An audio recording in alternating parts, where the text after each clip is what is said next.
രാജേന്ദ്ര വിശ്വനാഥ് ആർലേക്കർക്ക് ഏതു ഭാരതാംബയിലും വിശ്വസിക്കാം, തിരികൊളുത്താം.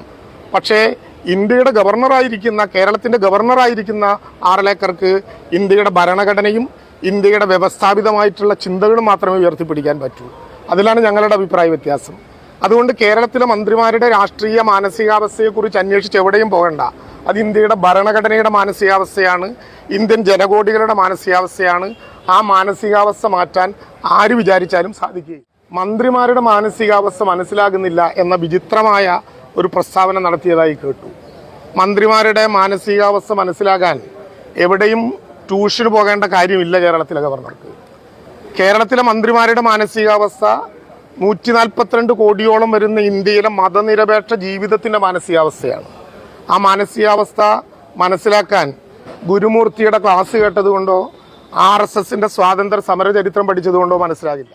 RSSന്റെ ചിഹ്നങ്ങളെ രാഷ്ട്ര ചിഹ്നങ്ങളാക്കി മാറ്റാനുള്ള ബോധപൂർവമായിട്ടുള്ള ഒരു ഇടപെടൽ നമ്മുടെ നാട്ടിൽ നടക്കുകയാണ്. അതിൻ്റെ രാഷ്ട്രീയ പരീക്ഷണശാലയായി രാജ്ഭവൻ മാറാൻ പാടില്ല.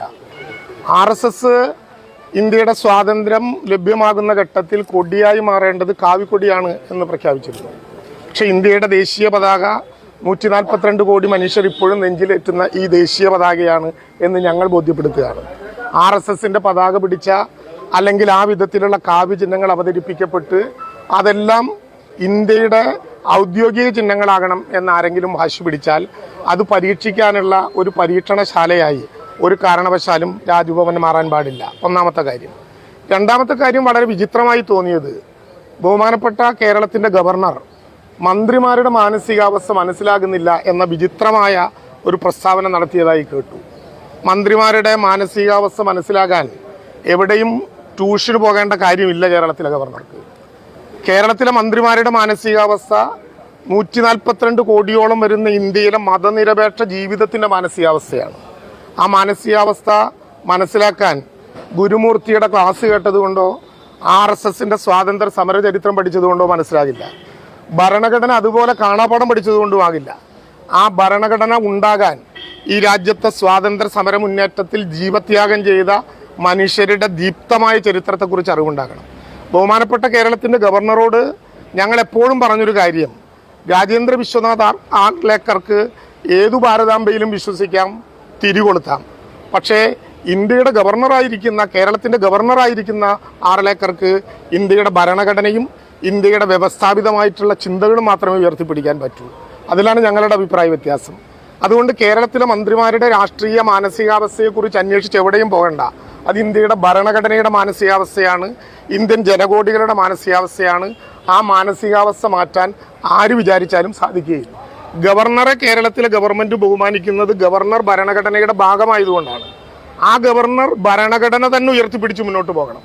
എന്നാലേ ഭരണഘടന ആവശ്യപ്പെടുന്ന ബഹുമാനം ലഭ്യമാകും. അത് ഏത് ഗവർണർ അങ്ങനെ ചെയ്താലും, ഏതു ഭരണകൂടം അങ്ങനെ ചെയ്താലും പ്രതികരിക്കാനുള്ള പ്രതികരണം കേരളത്തിലെ ഗവൺമെൻറ്റും കേരളത്തിലെ പുരോഗമന പക്ഷങ്ങളും നിരത്തും. അതല്ലാതെ മറ്റൊരു തർക്കവും ഗവർണറുമായിട്ടില്ല. ഗവർണറുമായിട്ടുള്ള തർക്കം ഞങ്ങൾ ഇന്ത്യയുടെ ഭരണഘടന ഉപയോഗിച്ചുകൊണ്ട് മുന്നോട്ട് പോകേണ്ട സ്ഥലത്ത് മതനിരപേക്ഷതയെ ഹനിക്കും വിധത്തിലുള്ള ചില ചിഹ്നങ്ങളുടെ പഠനശാലയായി രാജ്ഭവനെ മാറ്റാൻ പറ്റില്ല. അത് ഭരണഘടനാപരമായ കേന്ദ്രമാണ്. അക്കാര്യത്തിൽ സംശയലേശമില്ല ഈ ഗവൺമെൻറ്റിന്. ഇന്ത്യയുടെ ഭരണഘടന അംഗീകരിക്കാത്തതോ ഇന്ത്യയിലെ ജനങ്ങൾ അംഗീകരിക്കാത്തതോ ആയ ഭാരതാംബയുടെ ചിത്രം മാത്രമല്ല, ഏതു തെറ്റായ ചിഹ്നങ്ങളെ അവതരിപ്പിച്ചാലും അതിൻ്റെ മുമ്പിൽ ചെന്ന് നിലവിളക്ക് കൊളുത്താൻ ഇടതുപക്ഷ മന്ത്രിമാരെ കിട്ടില്ല. വേറെ ഒരു തർക്കവും ആ കാര്യത്തിലില്ല. അതിനിവിടെ നോക്കണ്ട, ഈ സ്ഥലം വേറെയാണ്. ഇത് കേരളം എന്ന വളരെ മതനിരപേക്ഷ മൂല്യങ്ങളെ ഹൃദയത്തോട് ചേർത്ത് പിടിക്കുന്ന ലോകത്തിനു മാതൃകയായ ഒരു കേന്ദ്രമാണ്. അത് അദ്ദേഹത്തിന് അറിയുമായിരിക്കും. ആ നിലവാരത്തിൽ അദ്ദേഹം തുടർന്ന് പെരുമാറും എന്നാണ് ഞങ്ങൾ പ്രതീക്ഷിക്കുന്നത്.